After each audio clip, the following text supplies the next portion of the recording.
I thank the distinguished representative of Norway for his statement, and I now give the floor to the distinguished representative of Italy, His Excellency Leonardo Bencini. The floor is yours, Excellency. Italy aligns itself with the statement of the European Union. I would like to add some remarks in my national capacity. Italy fully shares the goal of a peaceful and secure world free of nuclear weapons. In this context, the ongoing unjustified and unprovoked aggression by the Russian Federation against Ukraine is a blatant violation of the UN Charter of International Law and the rules-based international order. We condemn Russia's irresponsible nuclear rhetoric, the betrayal of the security assurances given at the time of Ukraine's accession to the NPT, and the threat posed to Ukraine's nuclear infrastructures. We also consider the constitutional change in Belarus to renounce its nuclear-free zone status as an unacceptable attempt to redefine a rules-based European security architecture. Chair, we deeply regret that at the recent review conference it was not possible to adopt a final outcome due to Russia blocking consensus. Although a compromise text, it would have represented an important milestone, in particular in the current strategic context. The NPT remains the cornerstone of the international disarmament regime, with its three mutually reinforcing pillars. The treaty must be upheld and preserved. We therefore invite states that have not yet done so to join the treaty as non-nuclear weapon states without delay and without conditions. The NPT provides the only realistic legal framework to achieve a world without nuclear weapons in a manner that promotes international stability consistent with the principle of undiminished security for all.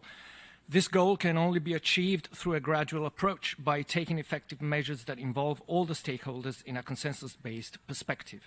We are striving for true progress on nuclear disarmament because of our deep concern over the potentially catastrophic consequences of the use of nuclear weapons.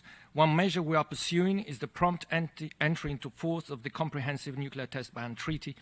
As a staunch supporter of the treaty in line with its current role as Article 14 co-coordinator, Italy invites all states that have not yet done so, particularly the remaining 8 Annex II states, to sign and ratify the treaty without further delay.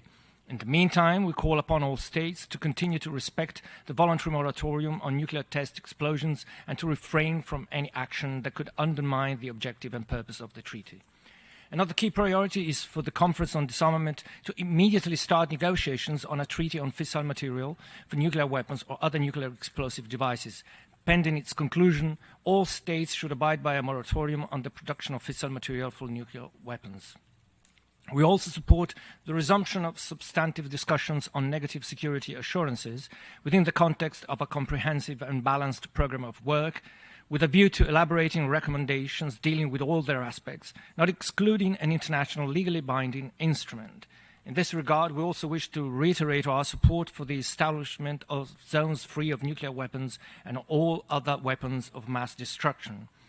Italy values all initiatives undertaken in the field of nuclear disarmament verification as important tools to build trust and confidence among nuclear and non-nuclear weapon states. We stress the relevance of risk reduction, which can contribute to alleviate tensions and build the necessary trust and confidence. Nuclear weapon states bear fundamental responsibilities for the implementation of Article 6 of the NPT.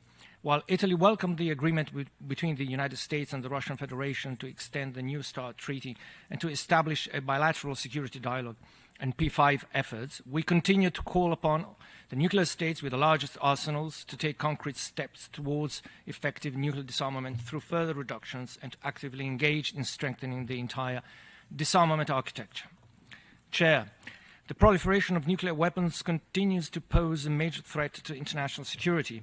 The IAEA's Comprehensive Safeguards Agreement, together with the additional protocol, remains a fundamental insurance for our security and a core component of the NPT. The agency's system of safeguards is crucial to ensure the peaceful character of nuclear activities. Italy calls on Iran to comply fully with its safeguards obligations and to refrain from further activities related to uranium enrichment in violation of the JCPOA, as well as to continue to work with the IAEA to ensure the correctness and completeness of the required declarations. In parallel, we call on all parties involved in Vienna talks to continue to invest in dialogue and spare no efforts to revive the deal. Italy expresses concern at the increasing number of ballistic missile launches by the DPRK, including 2 ICBMs, as it seriously jeopardizes international security and the global non-proliferation regime. We consider unacceptable the recent approval of a domestic law codifying the right to launch preemptive nuclear strikes. We call on the DPRK to engage in good faith in diplomatic talks for complete, verifiable, and irreversible denuclearization. In the meantime, the international sanctions regime must remain in place and be effectively implemented. I thank you, Mr. Chair.